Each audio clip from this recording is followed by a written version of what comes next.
Hey, Zach here from Frontenac Outfitters Canoe and Kayak Center. Today we're having a look at the Thermarest Ultralite Cot. So, a cot, you say? Do you really need one of those? Well, no, you don't. It's become one of these luxury items that if I can justify bringing it with me, I do. So, winter camping, it's been huge. I really enjoy it.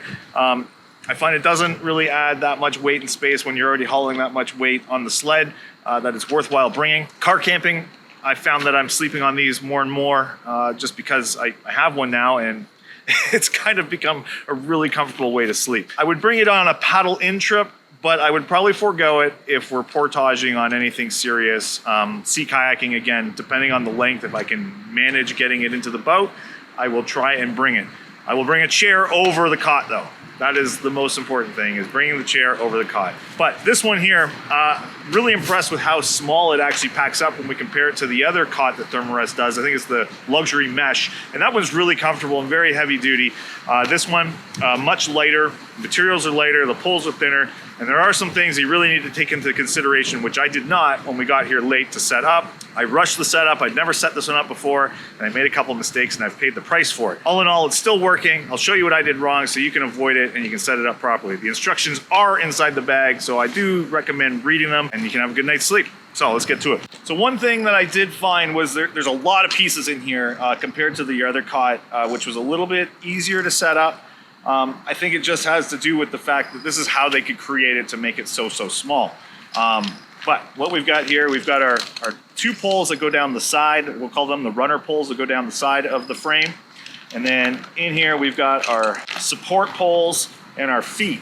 Okay, and it is really important how these get set up. And I did not read the instructions, and I caused a little bit of damage to a couple of these guys. Still working. So some nice lightweight aluminum, plastic coaster feet, we'll call them, aluminum rail poles, and then our cot bed itself. So this is a really interesting piece of material, super lightweight. It's like almost like one of those emergency blanket types of material, reflective on the back.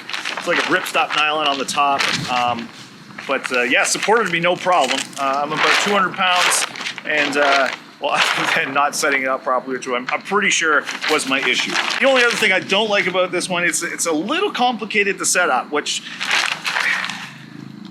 for all you geniuses out there, the instructions are sewn into the bag here, so you have no reason not to read them to make sure you've got it done. First thing, set up the side rails on your cot bed here. One side on the ends here, one side's going to be open, and these are just going to slide right in. Get them in there all the way. Now you're going to want to lay it down somewhere flat.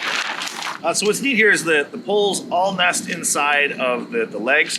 They're different colors, so just to signify kind of different lengths in how we're going to utilize these poles. Dump them all out. Essentially, you're going to take a yellow one and a green one, made them together. Keep doing that. So here's where I screwed up. I put the rod in through the bottom hole here without reading the instructions. And then when I sat on the bed, it caused that to fracture because I shifted it the wrong way. It's going to be a lot stronger up in here, which is where the instructions say to put it, but I didn't do that. So make sure you put them into that top hole. So you want your clip up here and your pull coming in through that top hole. So the other thing to keep in mind is two of these are going to be what we call a double bow. And again, me being a dummy and not reading the instructions, I did not make a double bow for my center sections. And I feel like that probably caused part of my problem and why I broke one of these guys. Not the end of the world. But when you're setting these guys up here, okay, make sure you have one going one way, the other going the other way.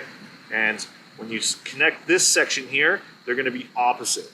So one's going to go in like that, because when we put it into the mat, we're actually going to twist it like that to give it some extra strength. All right, we've got all our sections together here. So now getting these guys together, it's pretty easy. There's holes lined all through here.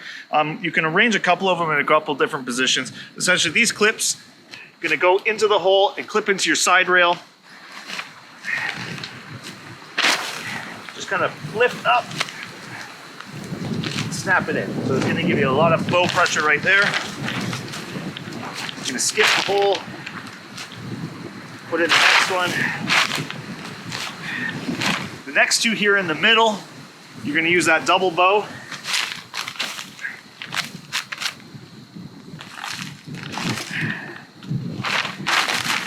So that's my second time setting it up. Honestly, the second time was a lot easier knowing what I'm doing.